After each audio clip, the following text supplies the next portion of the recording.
Let's start with Keir Starmer. You know, it's a really big moment for him. His first speech at the UN. Yeah. And actually, I thought, you know, for those people, he looked quite comfortable, actually. I think comparing to... Maybe I think at the conference he was a little bit sort of shaky, but I think here he looked like he was in his comfortable space. But the big story is that himself and David Lammy have had this dinner with Donald Trump. I mean, terribly awkward. You're both former politicians. You must have been in similar situations where you may have said things about... I think in politics, you don't know who you're going to be having to sit next to, who you're going to have an alliance with. Exactly. and you might have said things about them in the past, but you somehow have got to forget about that. I mean, I remember being very angry with Michael Gove, who's a friend, but I said some things when he stabbed Boris in the back, and then we sat next to each other in cabinet for about 2 years. How awkward was that? No, it was probably harder at the beginning, but actually we get on very well. How did you get over it? Because, you know, Sir Keir Starmer tweeted in 2019, an endorsement from Donald Trump tells you everything you need to know about what is wrong with Boris Johnson's politics and why he isn't fit to be Prime Minister. Cut to a 2-hour lovely dinner at Trump Tower, which you've met. I mean, I went there actually before I was an MP. I had lunch with a friend there, and he always used to hang around in the lunch on the ground floor, as I remember. What is it like to be in his orbit in the same room? I think he's one of these people who just sucks the energy out of people into him. He's got to be at the centre of every shot, every situation. So. You know, he's the person. In a way that sort of depresses people or invigorates people, or is it just simply all about him? I mean, some people can't stand... I mean, I thought it was I was quite mesmerised. I mean, you think, if you're in Trump Tower and you get to see the person himself, even only fleetingly, that's quite a big deal. Yeah. You're not expecting to see him, and he kind of plays on that.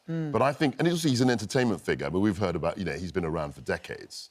And then he suddenly sort of came into politics only 10 years ago. But Aaron, there is a serious point here. People in the country are desperately looking for a change in our politics, for a bit of honesty, a bit of integrity. Yet they will look at Starmer and Lammy and say, hang on a minute, literally a month ago you were slamming this guy, saying that, you know, we should not be dealing with him, and here you are having a dinner with him. It doesn't look good. People go, is this just the same old politics, the same old MP? I don't think so.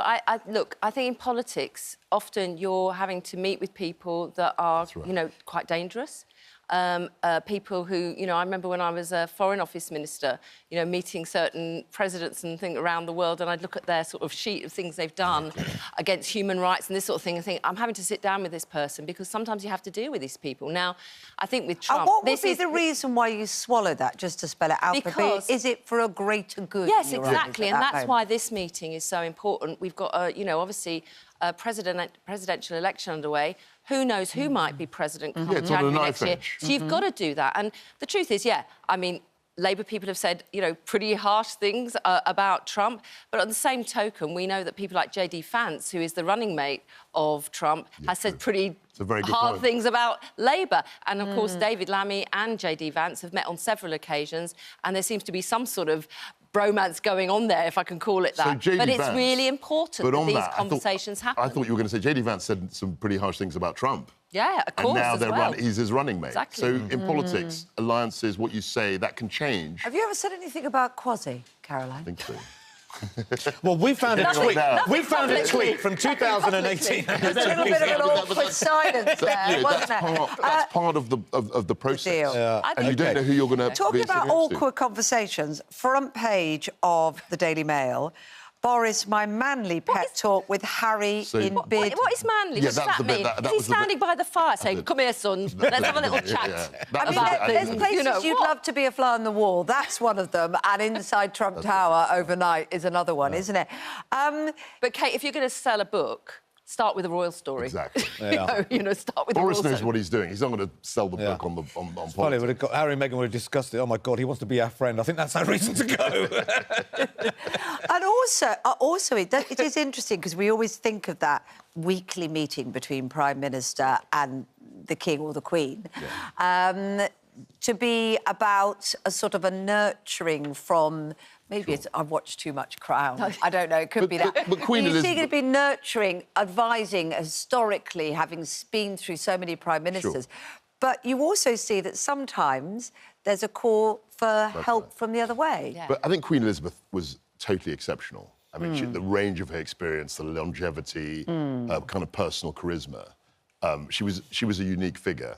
I think with other members of the royal family... And with Tony Blair, of course, after Diana. Yeah. That's right. And I think it goes back even further, Kate, because I think actually in The Crown, but I think historically, you know, when there were issues around Princess Margaret, you know, when she was, you know, the romance with Peter Townsend, I think at that time, you know, the Prime Minister was... Obviously, that could have been a big constitutional issue. Go back even further to Edward VIII, you know, the uncle of Queen Elizabeth II, when he abdicated, the Wallis Simpson.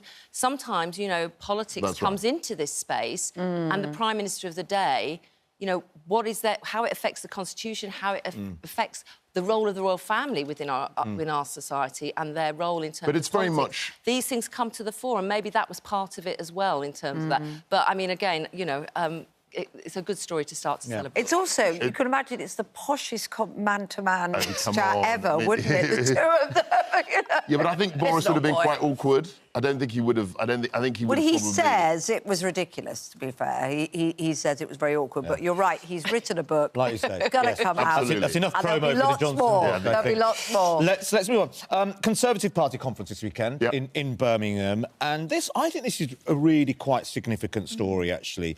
Baroness Warsi is a symbol of lots of things, I think. That's only from the Muslim community. I remember the day she became the first Muslim cabinet minister. I remember my mum, bless my mum's passed away now. My mum, not necessarily, you know, politically leaning either way, but she would look and she saw Baroness Warsi with a shalwar kameez, you know, Pakistani traditional dress, walking up down the street. It was a moment. Yeah. And a huge moment for the Conservatives to show that they are inclusive, that they can represent different people, different backgrounds. For Baroness Warsi to give up the whip now and say that she no longer feels like she can be part of the party, she says she's still a Conservative. The quote, she says, "My decision is a reflection of how far right my party have moved and the hypocrisy and double standards in its treatment of different communities." Now, by the way, some people are calling that as far right. I don't know whether she means far right as in far right or just it's gone further to the right. But not a great moment for the Conservatives. I mean, I think Saida is a friend. She's certainly a friend of mine, and it's very sad that she's had to leave or thinks that she has to leave the party. That's the first thing I'd say. The second thing I'd say, she's actually had a difficult relationship with the Conservative Party for a very long time now, and particularly over many years. But over what issues? So the main issue is around radicalisation, Islamic treatment of Muslim communities, what she feels that the Conservatives are perhaps demonising. I think she's wrong. I don't think she's right. Islamophobia. I don't think she's right. But, you know, and I'm sad that she's taken the view she has and that she's leaving. A concern for the Conservative Of course it is, and that's why we've had investigations into it. But we've had many Muslim MPs who've reached very high positions.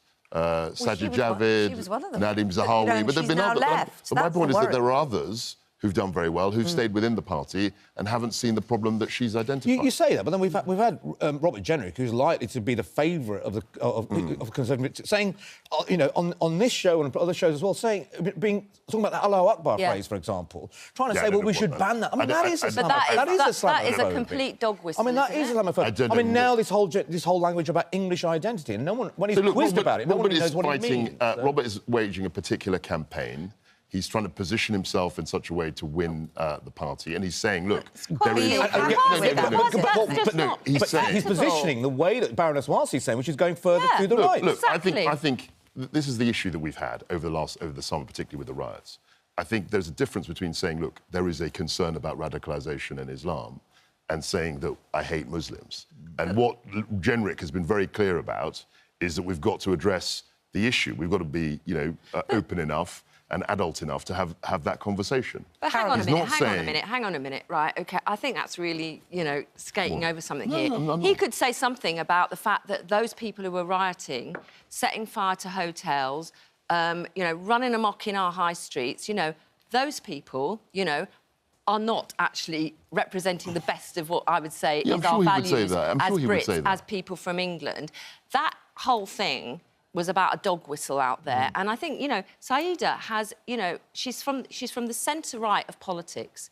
But, you know, she has spent part of her life trying to represent in a really positive way her community, where she comes from, but also her Britishness as well. She's a Yorkshire woman. She's very proud of that. So she's entitled to her view. And what I've just done is mentioned other people from the same community proud Muslims and also proud British people who've Robert stayed within the Conservative Party. Of course. And don't see the issues that Saida does. If Robert does become leader of the Conservative Party, would you be happy with it, having made those comments about the campaign? Look, I think Robert is a strong candidate, and he's being brave in raising these issues that lots of people are concerned about. In that way? No, I mean, you can talk. We can argue about the style of the language. We're running out of time. But I think it's legitimate to talk about. I just want to very quickly touch on something. This long-awaited report that's come out, which is connected to all of this, on the origins of the Windrush scandal. The Home Office was sitting on this report for 3 years. It's taken a campaigner to go to court for a judge to decide for this to come out.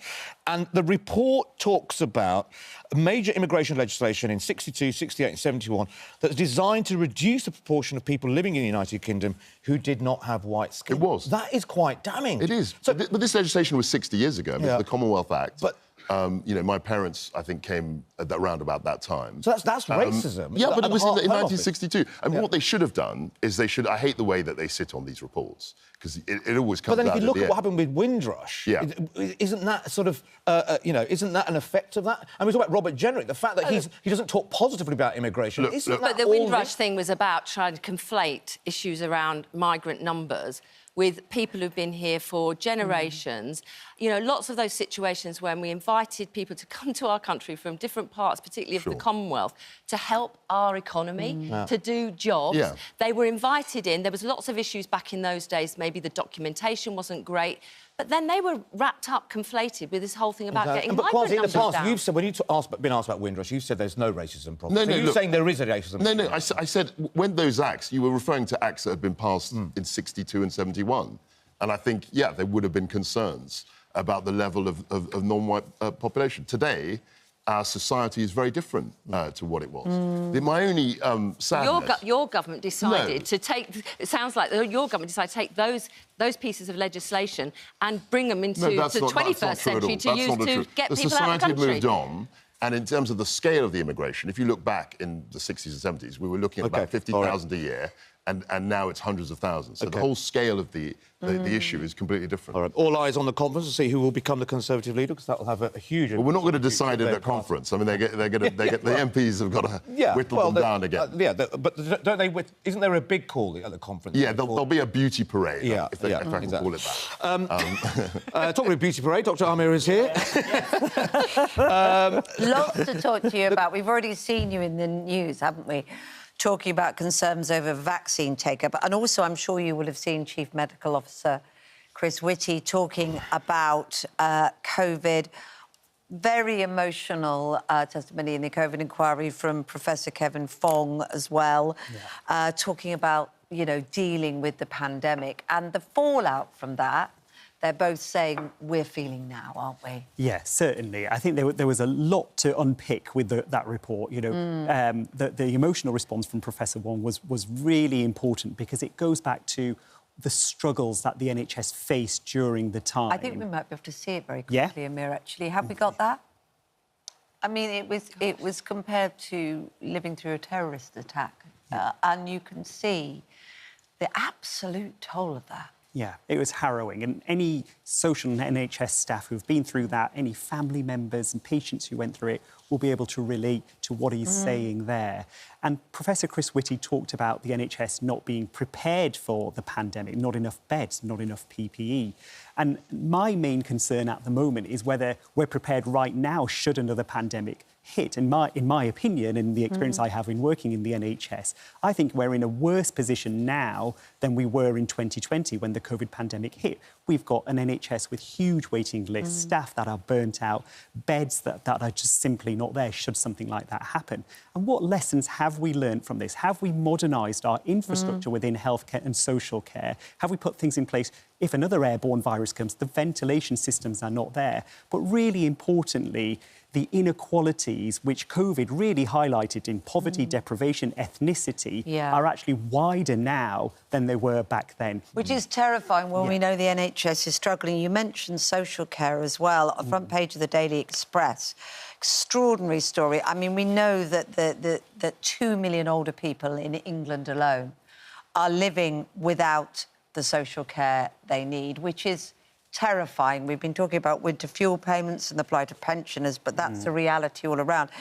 This particular gentleman, Brian Clapham, who's 76, is in a care home suffering from dementia. His wife is making a 260-mile trip to see him because that's the closest care home for his needs that could be found. Yeah, and that isn't a unique story. No. I think the thing with social care, the funding for it is so fragmented, it depends so much on where you live, and the long-term kind of roadmap has not been there. And as a result, people are... And when we talk about social care, we're talking about basic healthcare needs, you know, washing, dressing, getting up in the morning, eating, cooking. Making sure the right medications are there, make sure people don't fall. All of those things, So people's dignity and safety are at risk because social care has been so poorly funded over many, many years. And I see this, you know, people struggle to get any help when it comes to social care. Those who do get help, it often isn't the right help, and any concerns take a while to get addressed as well. And all the while, these people are getting more and more unwell. They can end up in hospital because of falls, because of infections,